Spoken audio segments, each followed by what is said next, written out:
Hey folks, Pat here from DNS, and this Madison area fishing report is current as of July 5th. Well, I hope everybody had a good 4th. A lot of folks having a nice long 4-day weekend here, so hopefully you're able to get out and do some fishing. I know we've had a lot of folks through the shop this morning, and hopefully we can crank the report out here. Kind of the big news around town is we've had a lot of rain lately. Lake levels are up. We get a lot of folks calling the shop asking about slow no wake orders. Of course, we don't have anything to do with the decision making there, but they have declared just a minor slow no wake order for Reachawak Bay down here in the southwest or east corner of Lake Monona. And I don't know where the dividing line is, but if you're down in this area, you're not going to want to be creating a wake. Other than that, I don't know of any other slow no wake orders around town. We try to keep tabs on it here at the shop because, like I said, we do get a lot of folks calling the Dane County. So we check the Dane County Land and Water Resource Department website. They have lake levels and information here. They usually do a really good job updating it daily, but you can see here July 1st was the last time it was updated. And I think that might just be because folks are on vacation over there or something, because it hasn't been updated in a while. And you can see here on this chart where the numbers are updated.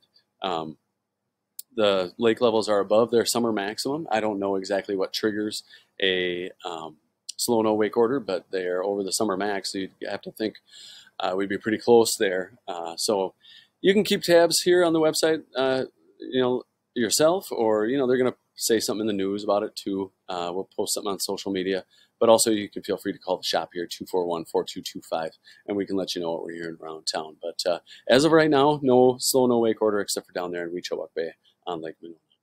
A little bit of shop news. Wanted to remind folks the Line Workers Group, which does great things teaching kids about fly fishing and the like, is hosting carp conversation with Kaylin. Kaylin Hoggard, talented angler, certified casting instructor, and carp fly fishing enthusiast, is going to be speaking at the Deer Creek Sports and Conservation Club tomorrow, July 6th from 3 to 5. Sounds like a great event. Kaylin's very knowledgeable, a good speaker, and should be pretty cool. So if you want to learn more about catching fly or carp on the fly, go check it out. Leeches, if you want to stock up, I would do that probably this week. My bait guy says that after this week, the quality and size of the leeches is going to dip, and then they'll be gone. So, we should have a good batch of good leeches coming in here later this morning, and stop in and stock up if you want. Hellgrammites, which are not hellgrammites at all. These are dragonfly nymphs, but people call them hellgrammites for some reason. That's a totally different insect. But aside from me being an angry nerd about it, we have some in the shop. So if anybody out there knows anybody that picks these, or maybe you do it yourself, let's talk. I would love to buy some from you. I've got my son out there doing this. He actually enjoys it. Me, 46 years old, not so much. My back is still not enjoying it. So it's grueling work, but these are a great perch bait.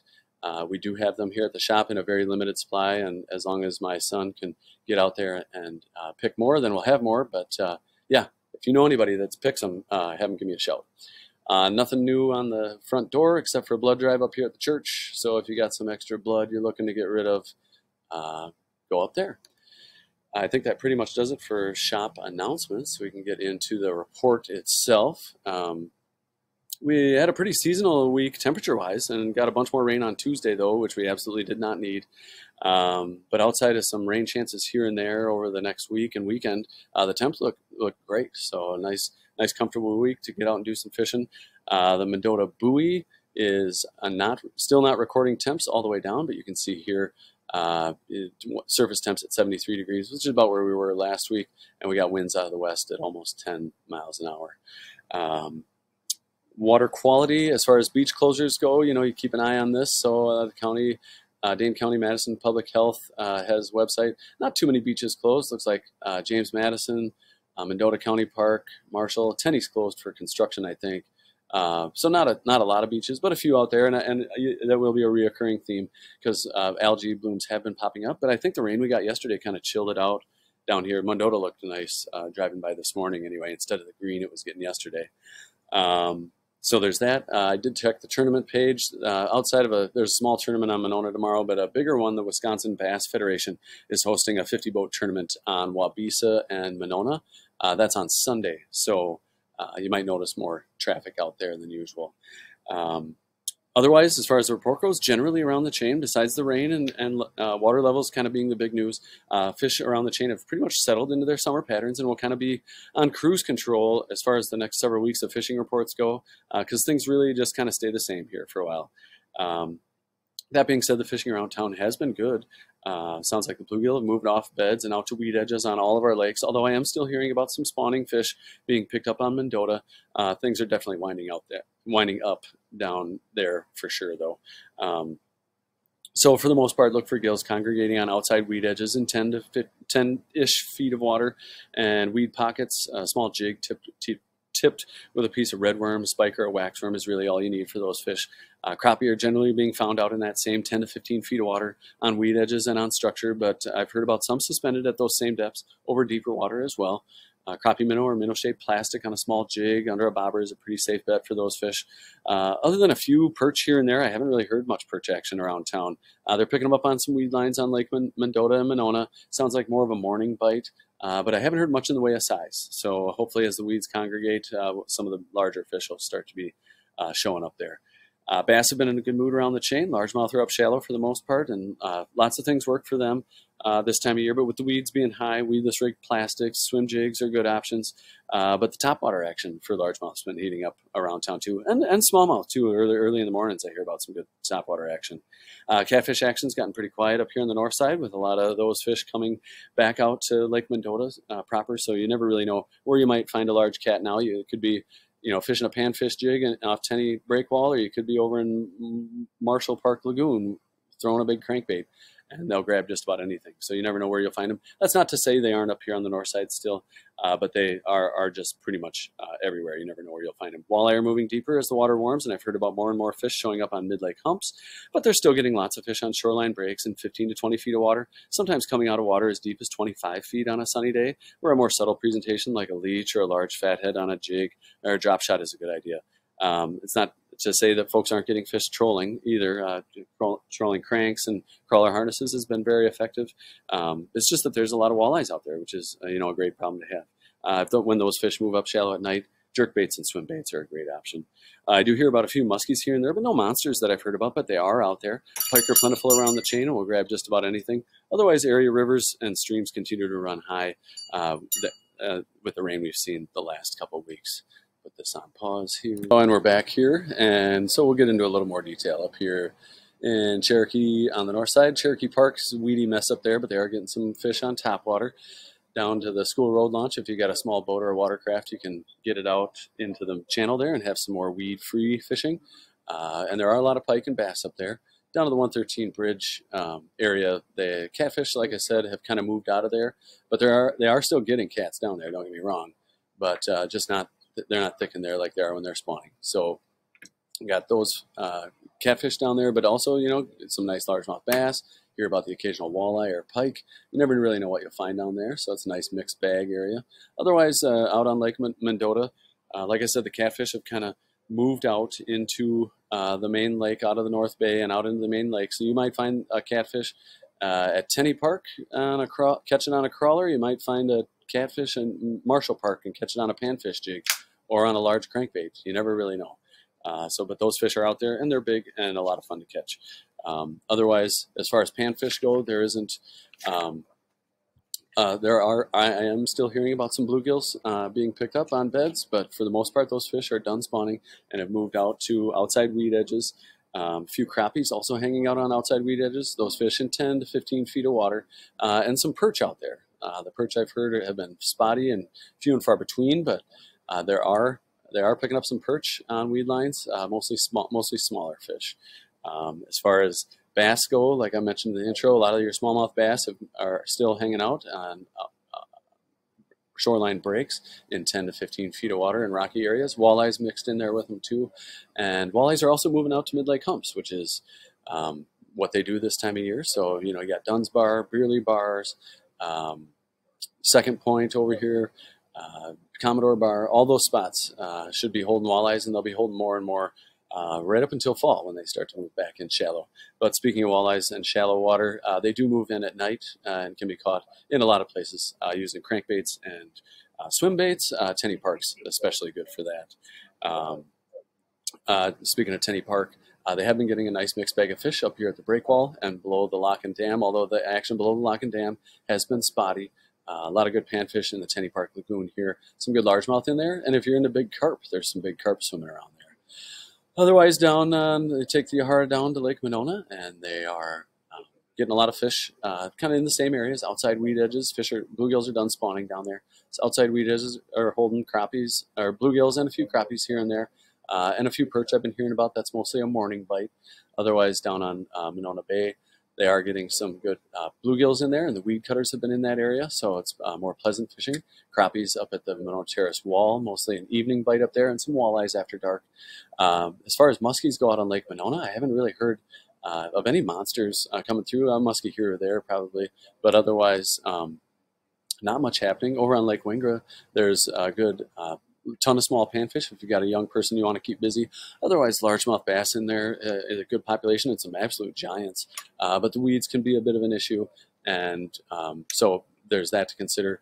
Otherwise, smaller muskies in there too, and I have been hearing about some decent action for those fish. Otherwise, over on Monona, we got Chervil Bay and Weechawak Bay are all holding gills now. Look on the outside edge, weed edges over there.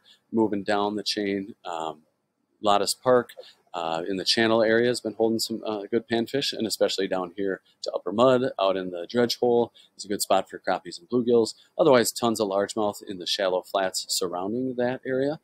On Lake Wabisa, kind of the same deal as everywhere else.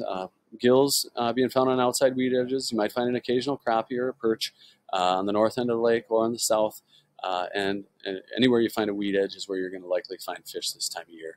I haven't heard much in the way of walleyes, although I have heard some off the Babcock and Bible Camp area over here, and nothing in the way of muskies over there either, but plenty of pike swimming around to keep people busy. Per usual, down in Kegonsa, I don't hear too much. It's the furthest lake that's away from the shop. Some bluegills being picked up in the Fish Camp County Park area on weed edges, and the south side of the lake on weed edges. I have heard about a decent early morning walleye bite out from the state park, but that's all I really heard. I don't have any exact details there. That pretty much does it for the chain. Down on the Rock River, the river is, like I said in the intro, all the rivers are running high right now. So you can see here on the map, they got a flood warning for Jefferson County right now. I know there's a slow-no wake on the river. I'm not sure if there's a slow-no wake on Lake Koshkonong itself, but I have heard that they're getting walleyes trolling and mixed in with some white bass and some crappies mixed in there. If the water wasn't so high, the Jefferson Dam would be a great place to try to get into some flathead catfish that move in there for the summer, and some good white bass action usually. Otherwise, up to Beaver Dam, the good eater catfish bite continues to be great. So if you head up there, pull some catfish out and fry them up for all the walleye anglers out there. They're trying to keep catfish populations down. Wisconsin River also running high, although it is down from where it was last week, so it's not exactly raging like it was. But and I saw Kyle Zempel at Black Earth Angling Company post some cool pics. They're still getting smallies. They're still getting out there, but do be careful if you're on the river. Currents change. You can have floating debris in places, and just be careful in general. But up at all the dams, you're going to find a nice mixed bag of fish in there. And this time of year when the water's high, focus more on the outside edges. That's where a lot of the fish push towards, where the current's less. Or if you're further down the river and backwater sloughs or even wooded areas that get flooded, you'd be surprised the number of fish that move up into those areas. So don't be afraid to fish those. Speaking of floating debris, I heard about a bunch of floating debris on Lake Wisconsin. So, some logs and trees and stuff floating around out there, so do be careful. The walleye bite sounds like it's been pretty good up there, trolling like 10 to 20 feet of water. Also, but I've been hearing about panfish in a lot of the bays, shallower bays. So, any of those areas would be good. There is a slow-no wake order for this kind of north part of Lake Wisconsin over here from Tipperary Point is kind of where the line goes, I guess. That's due to both high water, but also a construction project that's going on over there. Otherwise, up the river, good smallmouth action if you can get in, but the water again has been high. All the dams, Wisconsin Dells, Petenwell, Castle Rock, good mixed bag of fish. And same thing on Petenwell and Castle Rock, just like Lake Wisconsin. There could be a lot of floating debris out there. Over on the Mississippi River, it's raging over there too. I heard The Coast Guard might shut the Mississippi River down. The water's so high. My bait guy was just telling me. So yeah, we'll see how that shapes up. But yeah, do be careful if you're on the river. And again, same on the Mississippi. A lot of those fish will push up into flooded timber and into shallow areas, backwater areas during this high water. Milwaukee River was coming down and was getting closer to fishable. I don't know what this recent rain will do to it, but you got good smallmouth action and pike over there. The coho continue to move up the east coast over here, and but the king salmon are showing up in good numbers. So hire yourself a charter and get out there and do that, or if you do it yourself, good luck. Otherwise, that pretty much does it for reports. Around as far as warm water reports go, trout fishing has been it's been okay. The water has started to come down, but every time it rains, it just gets dirty and high again. So kind of keep an eye on the weather. Streams have been running a little dirty, but if you move up into headwater areas, you can find more clear water with more willing fish. On the spinning gear side of things, or a Paula countdown, or a crappie-sized tube jig, small spinner or spoon are all pretty safe bet this time of year. Tossing meat, so a red worm under a bobber is probably the most effective way to catch a trout. On the fly side of things, with the heat, most of your mayfly hatches are going to be limited to early mornings and evenings, but do make sure you have some of the nymph imitations in your box. Those fish will grab those all day long, and running those through pools and riffles is a good idea. But if the water's stained, I would go for darker, larger colored versions of those nymphs. Otherwise, now that we're into June, and do have the dry flies versions of those mayflies in your box in case a hatch comes off. Otherwise, now that we're into June, full-on terrestrial season. I don't know if you saw, I made a post earlier this week. I was out and I got into a bunch of nice fish. Got this nice 17.5-inch brown on a foam ant pattern, but and caught a lot of other nice fish that day. But as far as terrestrials go, we're talking ants, beetles, and lots of things. We've got some crickets up here. Couple different sizes we carry here at the shop. Crickets are another great terrestrial pattern that are showing up right now, and it should be good through the fall and late summer. And I just wanted to show the ant too that I caught that nice fish on and had a good day on. So we carry those here at the shop. Feel free to swing by and pick any of those up. I guess that pretty much does it for the report. Appreciate you hanging in there. This is a long one, and do feel free to call the shop if you want us to expand on anything, 241-4225, or if you want current reports on slow no-wake orders, stuff like that. Do post your comments and catches below. We love seeing that stuff, and appreciate you tuning in. Enjoy the rest of the 4th of July weekend, and we will talk to you next week. Thanks so much.